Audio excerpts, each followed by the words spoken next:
sono destinata a morire. El silencio en la sala del consistorio era denso, casi tangible, cargado con el peso de siglos de historia. Los fieles, congregados en la plaza de San Pedro y en incontables iglesias del mundo, rezaban en una quietud expectante. Los medios de comunicación, en un frenesí de especulaciones, susurraban nombres, barajaban posibilidades, y los cardenales, testigos directos de aquel momento histórico, aguardaban con una solemnidad que delataba la trascendencia del anuncio. En el centro de todo, el Papa León XIV, a punto de pronunciar unas palabras que no solo cambiarían el calendario litúrgico, sino que resonarían como una auténtica profecía en el corazón de un mundo moderno, a menudo perdido y sediento de esperanza, porque lo que el Papa reveló en ese instante no fue una simple canonización, una formalidad eclesiástica, fue un mensaje audaz, una señal luminosa y deliberada dirigida a nuestra era. Con su voz, anunció que la santidad no es una reliquia arqueológica, un tesoro encerrado en las vitrinas del pasado, ni tampoco es un privilegio exclusivo de los adultos, de los fundadores, de los mártires de antaño. En una misma y única fecha, la Iglesia celebraría la glorificación de dos jóvenes, dos vidas fugaces, dos historias aparentemente dispares, pero un solo y único corazón ardiente de amor. Dos almas marcadas a fuego por la gracia de Dios en medio de la modernidad, de la lucha cotidiana, de la alegría contagiosa y, finalmente, de la cruz redentora. Uno, un alma forjada entre el hollín de las fábricas y la majestuosidad de las montañas, en la Italia herida de la posguerra. El otro, un corazón que encontró a Dios en el lenguaje del código binario y la luz de las pantallas, en el amanecer incierto de la era digital, separados por casi un siglo de historia, de cambios vertiginosos, pero unidos por un vínculo indestructible. Un hilo de oro tejido por Dios mismo, un amor radical e incondicional por Jesús y una pasión desbordante, casi mística, por la Eucaristía. El anuncio dejó al mundo sin palabras, no por ser completamente inesperado, sino por ser tan profundamente necesario. La Iglesia no estaba elevando a los altares a figuras lejanas, envueltas en el halo inalcanzable de los siglos. Estaba proponiendo al mundo moderno, y de manera muy especial a su juventud desconcertada, dos espejos limpios en los que poder mirarse, dos jóvenes que respiraron nuestro mismo aire, que compartieron nuestras mismas preguntas, que sintieron nuestras mismas inquietudes y que, en medio del ruido ensordecedor de la cultura, eligieron el silencio fecundo del cielo. Parte 1, la decisión profética y los dos nombres. La fecha quedó grabada para siempre en la memoria de la Iglesia, 7 de septiembre. Un día que no sería olvidado, en el que los nombres de dos beatos serían inscritos con letras de oro en el libro de los santos. No uno solo, como es costumbre, dos, juntos, no porque compartieran biografía o época, sino porque compartían un destino eterno, una vida breve, pero totalmente entregada. Desde que se había anunciado el consistorio, los rumores crecían. Algunos vaticanistas esperaban noticias sobre causas de beatificación largamente demoradas, otros sobre una canonización esperada durante décadas. Pero nadie, absolutamente nadie, imaginaba que los elegidos serían estos dos muchachos que, aún hoy, siguen inspirando y movilizando a multitudes sin haber escrito complejos tratados de teología, sin haber fundado congregaciones religiosas y sin haber predicado en grandes estadios.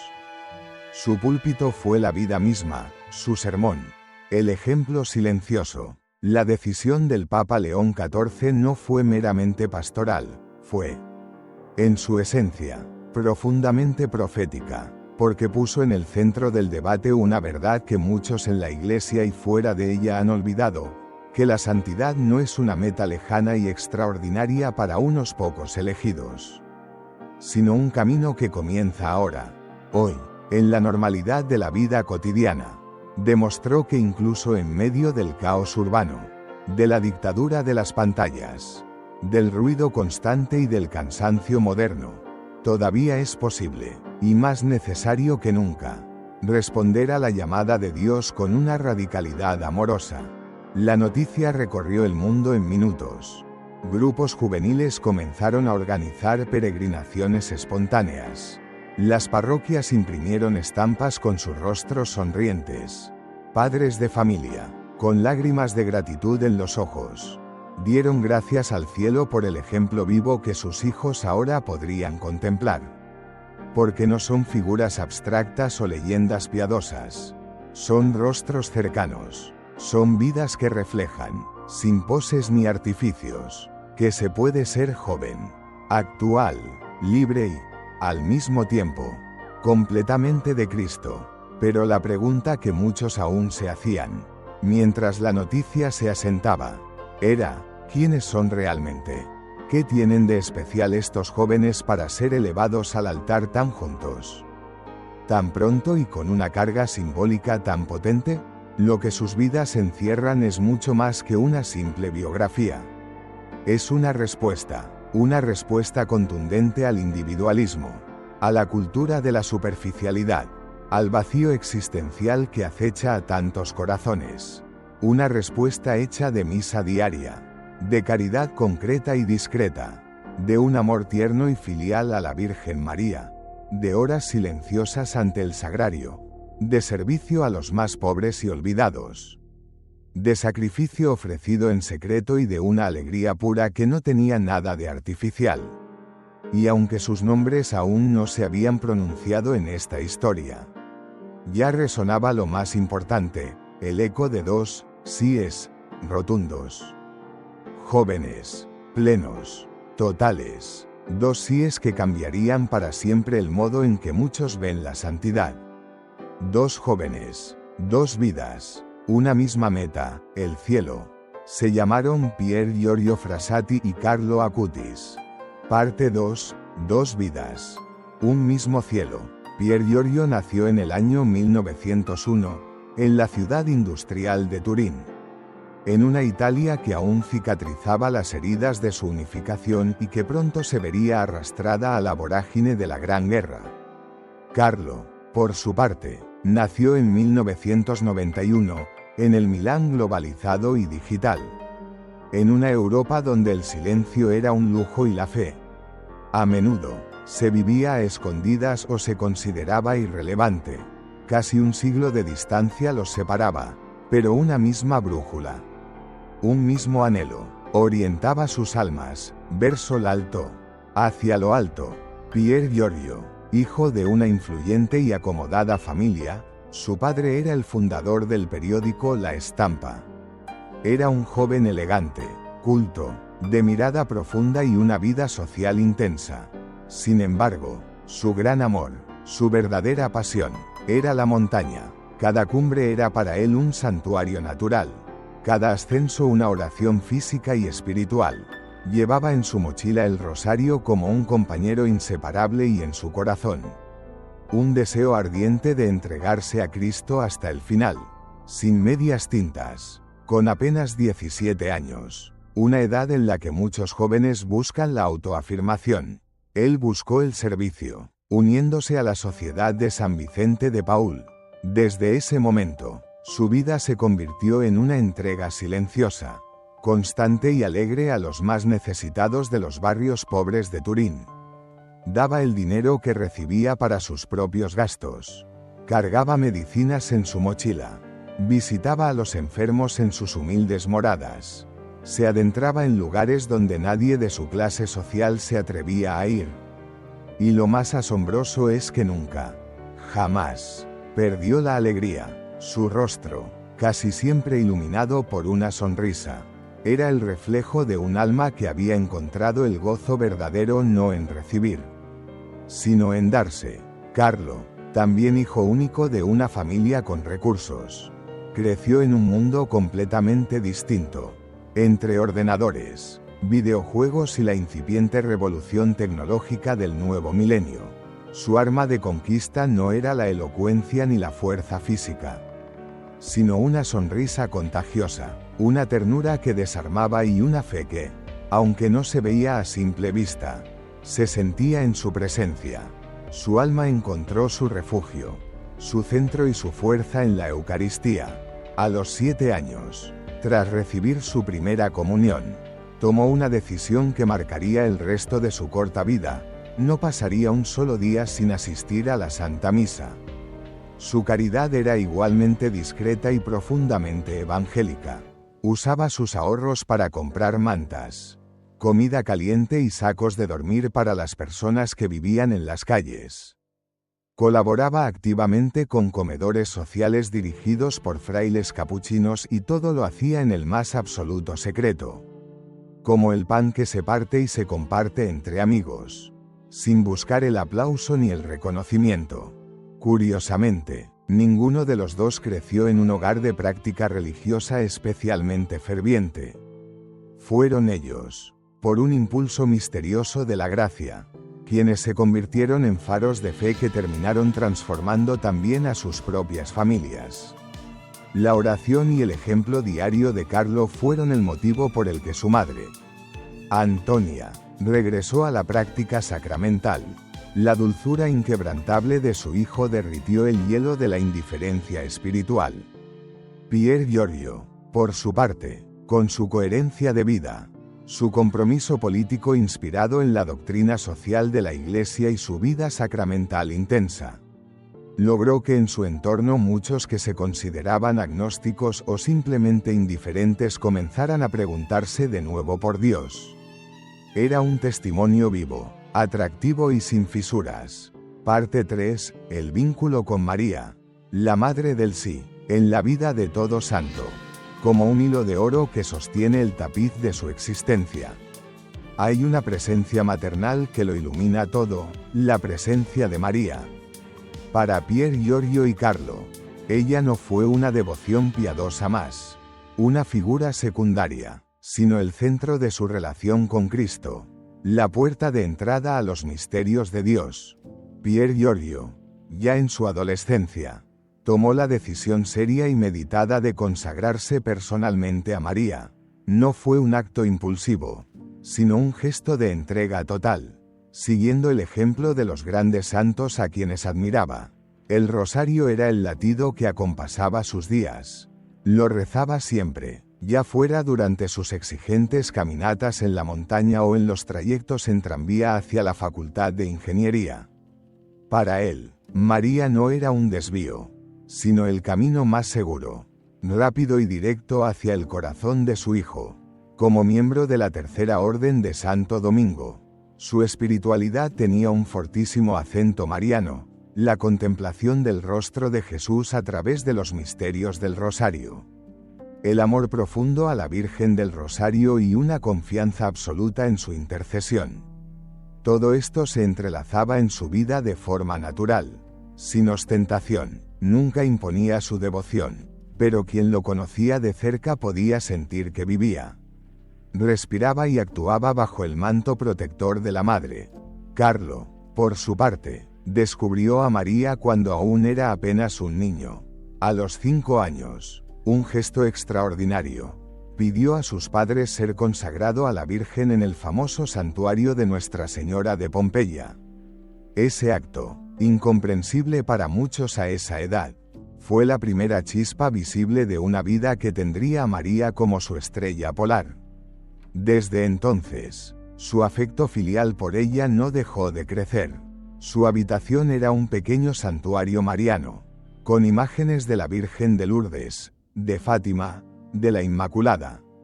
Rezaba el rosario todos los días con una naturalidad que desconcertaba a quienes esperaban de un adolescente de su tiempo distracciones más comunes. Pero Carlo no veía a la Virgen como una figura lejana o una doctrina abstracta. Para él, María era la Madre real y cercana que lo acompañaba en cada momento, la que lo guiaba en sus decisiones, la que lo protegía en medio del incipiente mundo digital y sus tentaciones. Solía regalar rosarios a los amigos que venían a su casa. A veces, sin decir nada, simplemente dejaba uno sobre la mesa, como una semilla sembrada con delicadeza. A sus invitados les hablaba con una sencillez y una convicción asombrosas sobre el poder de esa oración. No trataba de convencer, no presionaba, pero muchos lo escuchaban con una atención reverente, porque lo que decía no salía de un libro, sino de un corazón limpio y enamorado. Ambos, Pier Giorgio y Carlo, separados por un siglo, entendieron la misma verdad fundamental, que la devoción mariana no es un añadido opcional a la fe, sino parte integral de ella, que María no es obstáculo, sino puente, que su papel no es desviar la atención, sino llevarnos más profundamente al corazón de Jesús. La Virgen fue su modelo de fe, su refugio en las dificultades, su ayuda constante en las pruebas. En tiempos donde tantos jóvenes buscan referencias y modelos de identidad, ellos encontraron en María una identidad sólida y tierna a la vez. Con ella aprendieron a decir sí a Dios sin miedos ni reservas. Y no fue una devoción cómoda o infantil, sino una relación madura, constante y real. Cuando llegaron los momentos definitivos de dolor, el sacrificio, la enfermedad, la despedida, ambos se aferraron más que nunca a su Madre del Cielo. Rezaban con más intensidad, ponían su vida, su cruz y su muerte inminente en sus manos maternales. Parte 4. La cruz. Sello de una vida entregada. La santidad no se mide por los aplausos del mundo, ni por la magnitud de las obras visibles, ni siquiera por la admiración que se despierta. En el cristianismo, la verdadera y definitiva prueba de una vida entregada es el momento de la cruz. Es ahí, en la hora de la verdad, donde se muestra si el alma ha sido forjada en el amor auténtico o si todo era una bella ilusión.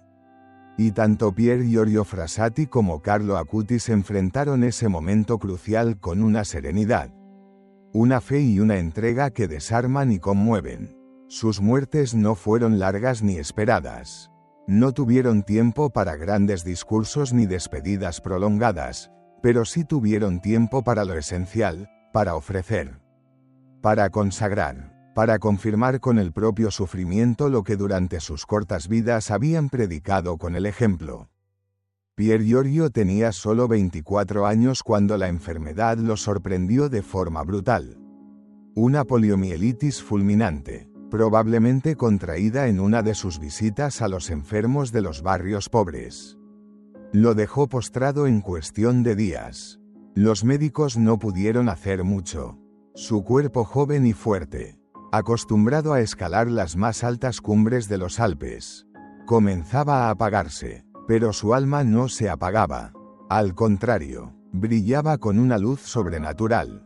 En su lecho de muerte, postrado por el dolor, no pidió nada para sí. No se quejó, no preguntó por qué, solo pensaba en los demás. En un momento de lucidez, recordó a un hombre enfermo a quien ayudaba habitualmente, un tal converso, y con sus últimas fuerzas, garabateó en un papel una nota para un amigo, pidiéndole que se aseguraran de llevarle su medicina.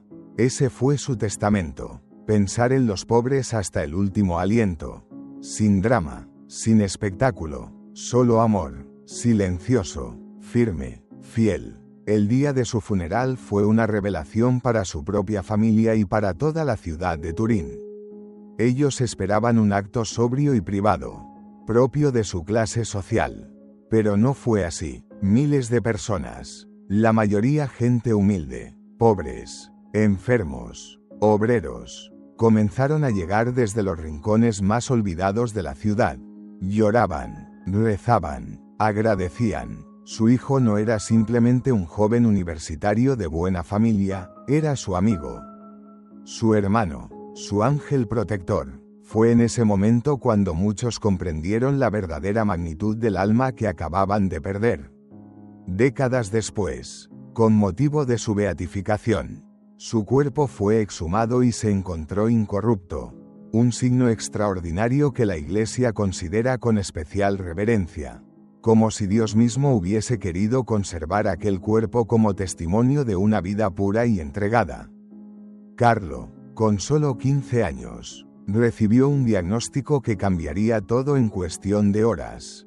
Leucemia mieloide aguda, tipo M3, una de las formas más agresivas y rápidas de la enfermedad. Su reacción no fue de pánico, ni de rebelión, ni de desesperación, fue de entrega total. Dijo unas palabras que aún hoy conmueven profundamente a quienes las escuchan.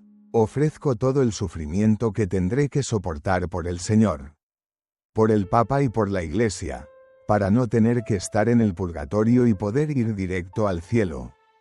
¡Qué madurez espiritual en un chico de 15 años!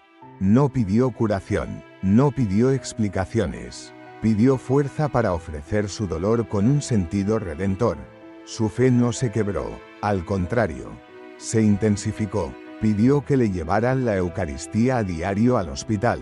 Seguía rezando el rosario. Seguía hablando de Dios con una sonrisa a las enfermeras y médicos que lo atendían. En medio del dolor físico más atroz, no se volvió hacia sí mismo en la autocompasión. Se abrió aún más a Dios y a los demás. Su funeral también fue un acontecimiento inesperado. Decenas de personas, muchas de ellas inmigrantes y personas sin hogar a las que él había ayudado en secreto, comenzaron a hablar de él, de su dulzura, de su fe, de su oración silenciosa. Muchos jóvenes que se habían alejado de la iglesia comenzaron a volver. Inspirados por su ejemplo, su exposición sobre los milagros eucarísticos comenzó a viajar de país en país. Como él había soñado, su tumba en Asís se convirtió rápidamente en un lugar de peregrinación para miles de jóvenes de todo el mundo. Cuando sus restos fueron exhumados en 2020 para su beatificación, su cuerpo también fue encontrado en un estado de conservación extraordinario, vestido con jeans, una sudadera y zapatillas deportivas. Así como vivió, así como murió, un adolescente común, pero con un corazón extraordinario. El sufrimiento de ambos no fue negado ni evitado. Lo vivieron en carne y hueso, pero lo transformaron, lo elevaron, lo ofrecieron, porque habían entendido la verdad más profunda del cristianismo, que la cruz, abrazada con amor, no destruye, sino que configura a imagen de Cristo.